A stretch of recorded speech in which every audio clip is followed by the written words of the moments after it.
इलाके में ये होता है या नहीं? अगर होता है तो कमेंट में बताइए, और नहीं होता है तो भी बताइए। अगर होता है तो फिर आपके इलाके में से क्या कहते हैं। साथ ही इस वीडियो के अंदर मैं आप लोगों को कुछ चीज़ें सुनाने वाला हूँ और फिर आपको बताना है कि वो क्या चीज़ है। आपको मैं बताता चलूँ कि इस वक्त हम एक शादी अटेंड करने के लिए झारखंड की सरज़मीन पर आए हुए हैं, और यहाँ मैंने ये देखा है कि उमूमन शादियों में रात के वक्त मोहल्ले की कुछ लड़कियाँ, औरतें जिस घर के अंदर शादी होती है, चाहे वो लड़के की हो या लड़की की हो, वहाँ इकट्ठी होती है।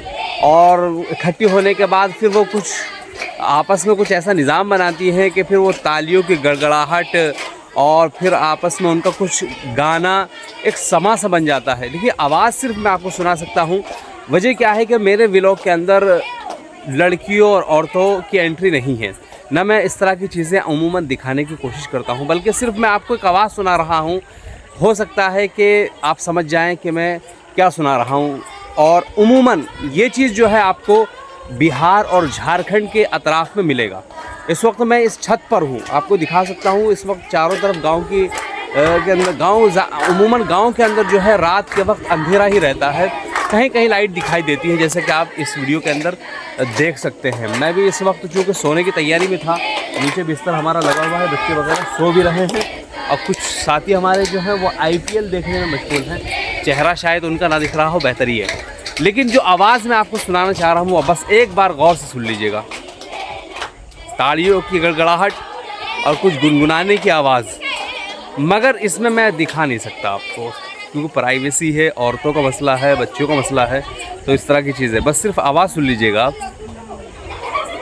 अच्छा, एक ख़ास बात और है इस चीज़ के अंदर कि सुर और ताल बड़ी तेज़ी के साथ मिलता है। किसी आपने देखा होगा कभी कभी किसी चीज़ के का रिहर्सल करते हैं और कोई प्रोग्राम, कोई फंक्शन होता है, तो उसकी तैयारी में बड़ा टाइम लगाते हैं हम, क्योंकि हर बच्चों को एक साथ उसी तरीके से प्रैक्टिस करवाना और एक जैसा दिखाना। लेकिन यहाँ तो कोई प्रैक्टिस ही नहीं होती, कोई चीज़ नहीं होती, बल्कि आवाज़ भी मिल जाती है, ताली भी मिल जाती है, सारी चीज़ें मिल जाती हैं। बहरहाल ये अलग बहस है कि जायज़ है या नाजायज़ है, इससे मैं इस पर बहस नहीं कर रहा हूँ। जो यहाँ हो रहा है, यहाँ का कल्चर है, वो मैं आपको दिखाने की कोशिश कर रहा हूँ और सुनाने की भी कोशिश कर रहा हूँ। उम्मीद है कि दोस्तों इस वीडियो के अंदर जो बात मैं आप लोगों को दिखा रहा हूँ आप सुन पा रहे हैं।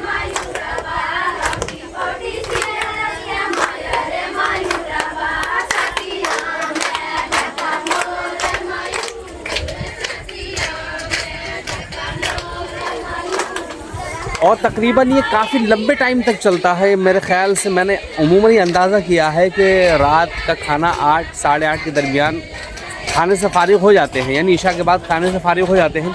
उसके बाद जिस घर के अंदर शादी होती है, चाहे वो लड़के की शादी हो या लड़की की शादी हो, उस घर में इकट्ठी हो जाती है औरतें आसपास मोहल्ले की, और फिर उस तरह का जो है निज़ाम ये लोग चलाते हैं और सारी चीज़ें इनकी बिल्कुल मैच हो जाती हैं। हर जगह का अपना एक कल्चर होता है और एक अपनी तहज़ीब होती है, और उस रिवायात को लोग बरकरार रखते हैं।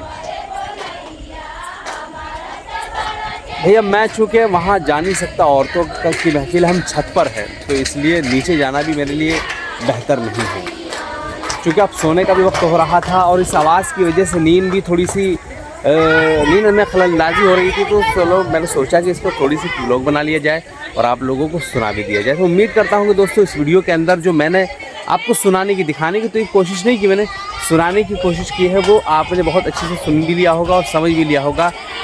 जानना ये है कि आपके इलाके में ये होता है या नहीं। अगर होता है तो कमेंट में बताइए, और नहीं होता है तो भी बताइए। अगर होता है तो फिर आपके इलाके में से क्या कहते हैं।